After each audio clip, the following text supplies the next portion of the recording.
ర్యాంకులను వెల్లడించింది NTA. Grace మార్కులు పొందిన 1563 మందికి మరోసారి పరీక్ష నిర్వహించిన తర్వాత తుది ర్యాంకులను ప్రకటించింది.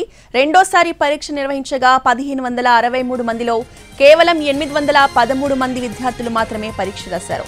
నిన్న ఆన్సర్ కీని విడుదల చేసిన ఎన్టీఏ విద్యార్థులు సాధించిన మార్కులని వెబ్సైట్లో పొందుపరిచింది. తగినంత సమయం లేని కారణంగా 1563 మందికి గ్రేస్ మార్కులు ఇచ్చారు. దీనిపై దుమారం చెలరేగింది. దీంతో 6 పట్టణాల్లో వారికి మళ్లీ పరీక్ష నిర్వహించారు.